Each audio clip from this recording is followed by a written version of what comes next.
Bonjour à toutes et à tous, vous écoutez Cinécast, le podcast qui chaque semaine vous recommande des films à voir au cinéma, en streaming ou en VOD. Et aujourd'hui, les questions et de cinéma et de VOD, ça dépend du pays dans lequel vous vous trouvez. À savoir, si vous êtes en Belgique, il est question de cinéma pour cette semaine, le 13 décembre, et si vous êtes en France, ce sera de la VOD à partir du 29 décembre. À savoir Silent Night, le nouveau film de John Woo.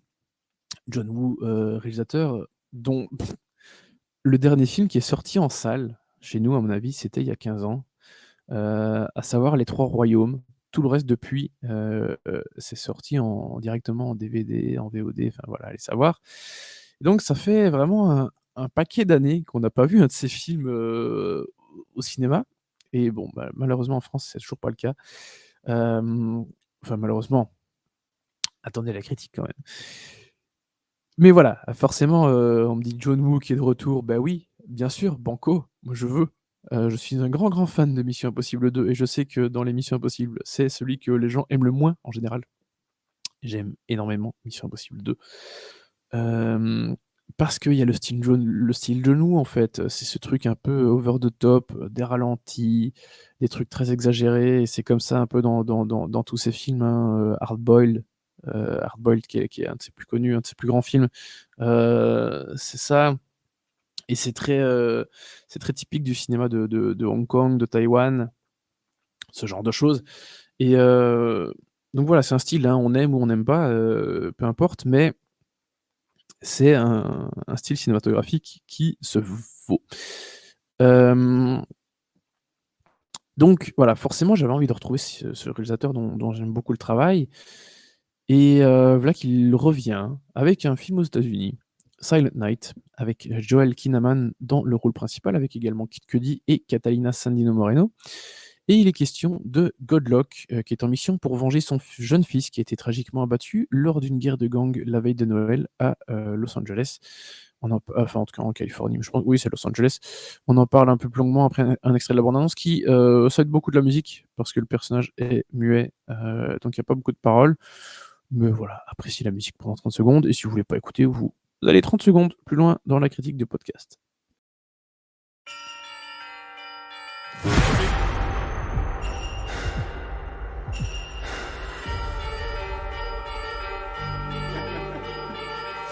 Shots fired, shots fired. All units, please respond.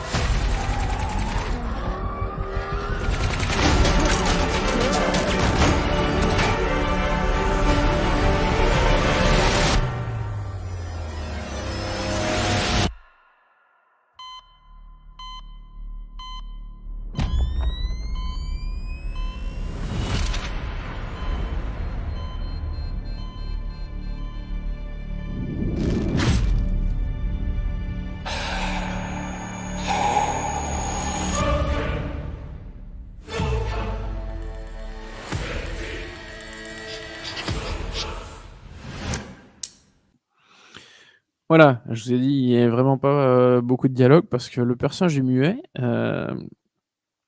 parce que donc le si vous avez vu la bande annonce, vous voyez qu'il est question de il jouait avec son enfant, son fils dans son jardin. Malheureusement des 2 voitures de gangs différents passent à côté à toute vitesse, en train de se tirer dessus et le petit garçon meurt d'une balle perdue. Et notre coco, Godlock, va se mettre à leur courir après pour essayer de les dégommer tout de suite. Mais il va prendre cher, hein, il va se prendre aussi, l'autre petite balle, dont une dans la gorge, qui va devenir muet. Voilà. Donc, ouais, désolé, je vous spoil un peu les 5, 10 premières minutes du film, mais parce que le film, en même temps, je vous l'ai dit dans le synopsis, c'est un film de vengeance. Son objectif, c'est de se faire, il se donne quasiment, 1 an en fait, hein, entre le moment où ça se passe et puis, donc on est aux alentours de Noël, hein, la veille de Noël, le moment où son fils meurt. Le temps de, la, revalidation, de sortir de l'hôpital et cetera, de se remettre en forme, d'apprendre quelques petites compétences. Il se fixe comme objectif, le 24 décembre de l'année suivante, afin de retrouver tout ce petit monde et de tous les dégommer. Voilà. Film de vengeance très, très, très classique sur le papier.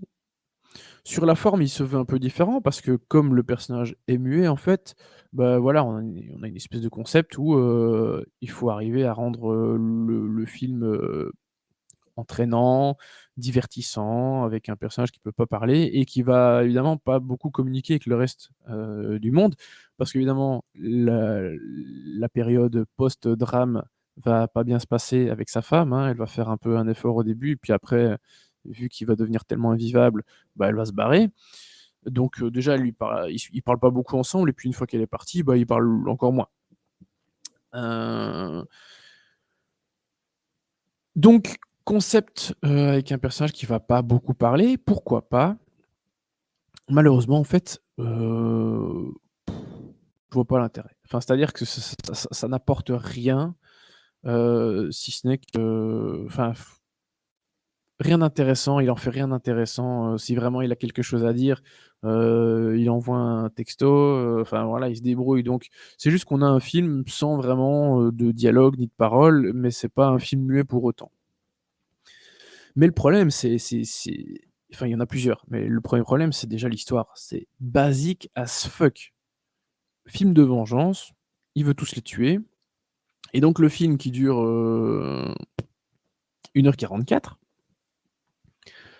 bah, passé le premier quart d'heure où on a, ce que je viens de vous raconter, tout le reste, c'est le personnage de Godlock qui va se remettre en forme, s'entraîner, apprendre à tirer, apprendre à conduire, enfin à conduire vraiment comme un pilote, hein, pas il sait conduire, c'est pas la question, mais histoire de pouvoir éventuellement faire une course-poursuite, enfin voilà, de savoir comment rouler à haute vitesse, bien virer et cetera, bien connaître son véhicule. Donc voilà, il retape son véhicule, il se remet en forme, hein, il réapprend à marcher, il apprend à tirer.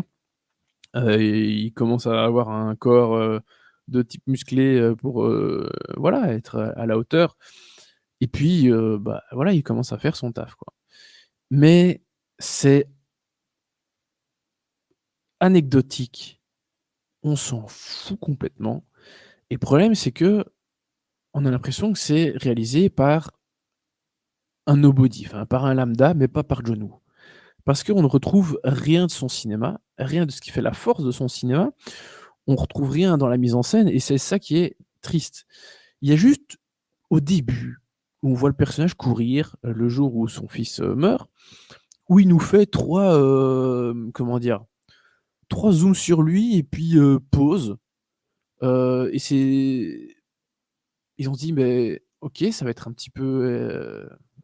peu exubérant comme ça, comme, il nous a déjà fait» et en fait, non et du coup, ces 3, plans un peu bizarres au début, bah, bon déjà c'était un peu rigolo de les voir comme ça, parce que même des trucs comme ça, il en faisait pas exactement ainsi, dans ses films précédents, mais enfin, on pouvait se dire: «Ah oui, OK, ça va être un peu Hong Kong style et tant mieux».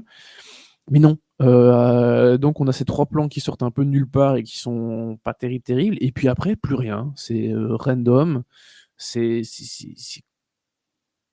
il y a rien de John Woo. Il y a vraiment rien de John Woo. La mise en scène n'est pas très, très intéressante.